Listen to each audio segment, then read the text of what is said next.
श्री शिवाय नमस्तुभ्यम। महाराज, जैसा कि आप सभी जानते ही हैं कि 19 मार्च से चैत्र नवरात्रि प्रारंभ होने वाली हैं, जो कि 27 मार्च को समाप्त होगी। ऐसे में आज हम जानेंगे कि बिना कलश स्थापना किए और बिना व्रत रखे माता रानी का पूजन, सुबह शाम का पूजन कैसे करें, व्रत में क्या खाएं और क्या नहीं, जानेंगे सब कुछ इस छोटी सी वीडियो में। लेकिन उससे पहले वीडियो को लाइक करें, चैनल को सब्सक्राइब करें और कमेंट बॉक्स में जय माता दी जरूर लिखें। तो महाराज, बहुत से लोग ऐसे होते हैं जो पहली बार व्रत रखते हैं, कुछ लोग हर साल रखते हैं और कुछ लोग किसी कारण से व्रत नहीं रख पाते, लेकिन उनके मन में ये इच्छा जरूर रहती है कि वे भी माता रानी की कृपा प्राप्त करें। इसलिए आज हम बहुत ही सरल और स्पष्ट तरीके से समझेंगे कि अगर आप व्रत नहीं रख पा रहे हैं, व्रतम मरतमा प्रतमाति का मंछी, कलश स्थापना नहीं कर पा रहे हैं या अखंड दीपक नहीं जला पा रहे हैं, तब भी आप कैसे पूरे 9 दिनों तक माता रानी की पूजा कर सकते हैं और उनका आशीर्वाद प्राप्त कर सकते हैं। तो महाराज, सबसे पहले एक महत्वपूर्ण बात समझ लीजिए कि माता रानी को दिखावा नहीं बल्कि सच्ची श्रद्धा और भक्ति प्रिय होती है। अगर आपके पास समय कम है, घर छोटा है या शारीरिक स्थिति ऐसी है कि आप कठिन नियमों का पालन नहीं कर सकते, तो इसमें चिंता करने की कोई आवश्यकता नहीं है। माता रानी केवल आपके भाव देखती हैं, आपका मन देखती हैं। इसलिए जितना आपसे सहज रूप से हो सके उतना ही करें, वही सबसे उत्तम माना जाता है। अब महाराज, बहुत से लोग पूछते हैं कि बिना कलश स्थापना किए और बिना व्रत रखे क्या पूजा करना सही होता है या नहीं। इसका उत्तर है बिल्कुल सही है। अगर आप कलश स्थापना नहीं कर पा रहे हैं, स्नान करके साफ सुथरे वस्त्र पहनकर अपने घर के मंदिर या किसी साफ स्थान पर माता रानी की तस्वीर या मूर्ति के सामने बैठकर पूजा कर सकते हैं। ध्यान रखें कि पूजा से पहले घर में थोड़ी सी साफ सफाई जरूर कर लें। अब महाराज, सुबह के समय अगर संभव हो तो सूर्योदय से पहले उठकर स्नान करें और उसके बाद माता रानी का ध्यान करें।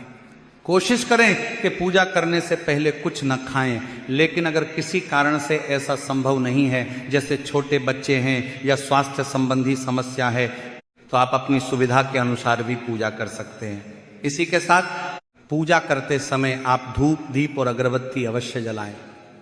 यदि आप अखंड दीपक नहीं जला सकते तब भी आप पूजा करें, उस समय एक दीपक जरूर जलाएं। घी का दीपक सबसे अच्छा माना जाता है, लेकिन अगर वो उपलब्ध नहीं है तो तिल के तेल का दीपक भी जला सकते हैं। ध्यान रखें कि दीपक को जानबूझकर बुझाना नहीं चाहिए, उसमें इतना तेल डालें कि वह अपने आप शांत हो जाए। अब महाराज, बात आती है कि पूजा में क्या पाठ करना चाहिए। अगर आप दुर्गा सप्तशती का पाठ कर सकते हैं तो बहुत उत्तम है, लेकिन अगर समय या क्षमता नहीं है तो आप दुर्गा चालीसा का पाठ भी कर सकते हैं। जो लोग ज़्यादा देर तक बैठ नहीं सकते, बुजुर्ग हैं या जिनको कमर में दर्द रहता है, वे भी आराम से बैठकर छोटा पाठ कर सकते हैं। सबसे जरूरी बात यह है कि पाठ करते समय मन शांत और एकाग्र होना चाहिए। पूजा के दौरान माता रानी को सिंदूर, लाल फूल और भोग अवश्य चढ़ाएं। अगर लाल फूल उपलब्ध नहीं है तो जो भी साफ और सुगंधित फूल मिल जाए वह अर्पित कर सकते हैं। भोग में आप मिश्री, बताशा या कोई भी साधारण मिठाई चढ़ा सकते हैं। एक छोटी सी बात का विशेष ध्यान रखें कि भोग में प्रतिदिन 1 लौंग और 1 इलायची अवश्य डालें, यह बहुत शुभ माना जाता है। इसी के साथ महाराज, सुबह और शाम दोनों समय आरती करना बहुत अच्छा होता है। आप जय अम्बे गौरी जैसी आरती गा सकते हैं और साथ में कपूर से आरती करें तो और भी उत्तम माना जाता है। कपूर जलाने से वातावरण भी शुद्ध होता है और सकारात्मक ऊर्जा बनी रहती है। यदि संभव हो तो पूरे घर में कपूर की धूनी भी दे सकते हैं। अब एक और महत्वपूर्ण बात जो बहुत लोग पूछते हैं कि पूजा करते समय हमें कैसे बैठना चाहिए, तो ध्यान रखें कि कभी भी खड़े होकर पूजा पाठ नहीं करना चाहिए। हमेशा नीचे आसन बिछाकर बैठें। अगर आपके पास नया आसन नहीं है तो कोई साफ पुराना कपड़ा भी उपयोग कर सकते हैं, उसे धोकर साफ करके आसन के रूप में इस्तेमाल करें। जरूरी नहीं कि हर चीज नई ही हो, साफ और पवित्र होना ज्यादा महत्वपूर्ण है। अब महाराज, आगे बढ़ते हैं और समझते हैं कि जो लोग व्रत रखते हैं या नहीं रखते, उन्हें खाने पीने में क्या ध्यान रखना चाहिए। सबसे पहले यह समझ लें कि व्रत रखने का तरीका हर व्यक्ति के अनुसार अलग अलग हो सकता है।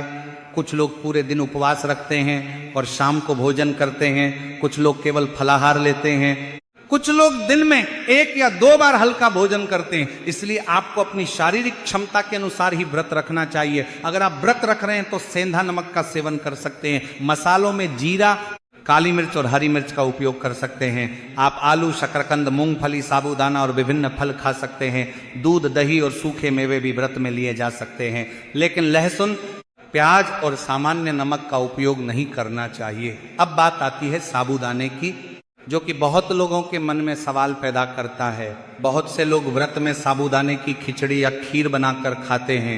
इसे सामान्य रूप से व्रत में स्वीकार किया जाता है, लेकिन ध्यान रखें कि यह एक प्रोसेस से बनकर आता है, इसलिए इसका सेवन सीमित मात्रा में ही करना चाहिए।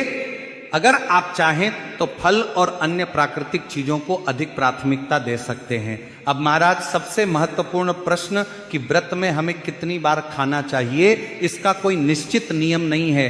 कुछ लोग 1 बार खाते हैं, कुछ 2 बार, और कुछ लोग फलाहार के रूप में थोड़ी थोड़ी मात्रा में कई बार लेते हैं। लेकिन ध्यान रखें कि व्रत का मतलब केवल खाना नहीं होता, बल्कि संयम रखना होता है।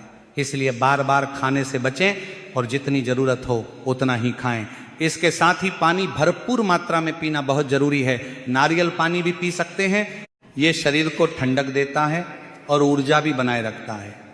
लेकिन कुछ घरों में नियम होता है कि नारियल पहले माता को चढ़ाया जाता है, उसके बाद ही खाया जाता है। तो आप अपने घर के नियम के अनुसार चलें। इस प्रकार आप चाहे व्रत रखें या न रखें, कलश स्थापना करें या न करें, अगर आप सच्चे मन से माता रानी की पूजा करते हैं तो उनकी कृपा आपको अवश्य प्राप्त होगी। सबसे जरूरी है आपका भाव, आपकी श्रद्धा और आपका विश्वास। माता रानी हमेशा अपने भक्तों की मनोकामना पूर्ण करती हैं, बस हमें सच्चे दिल से उनका स्मरण करना चाहिए। इसी के साथ महाराज, कुछ लोग दूसरों को देखकर बहुत कठिन व्रत शुरू कर देते हैं, लेकिन बाद में शरीर साथ नहीं देता और उन्हें परेशानी होने लगती है। इसलिए सबसे पहली बात हमेशा यह ध्यान रखें कि व्रत कभी भी अपनी क्षमता से अधिक नहीं रखना चाहिए। भक्ति में मजबूरी नहीं होनी चाहिए, बल्कि सहजता होनी चाहिए।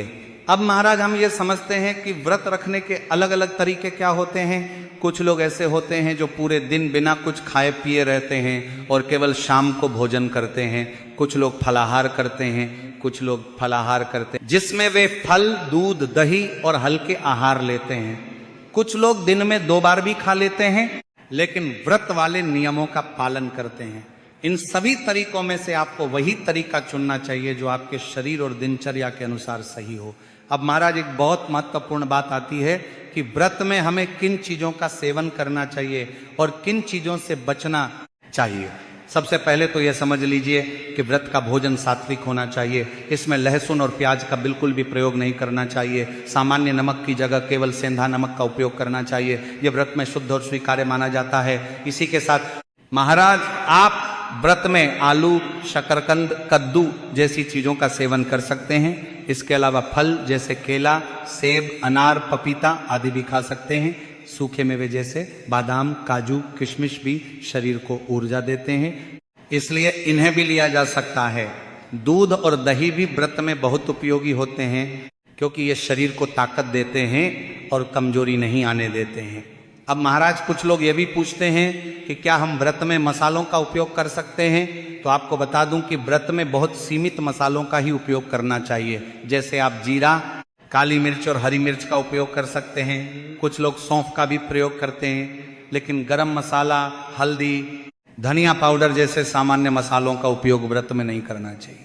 अब महाराज, तेल की बात करें तो सरसों के तेल से बचना चाहिए। व्रत में घी या मूंगफली के तेल का उपयोग करना अधिक उचित माना जाता है। इससे भोजन भी हल्का रहता है और शरीर पर भी अच्छा प्रभाव पड़ता है।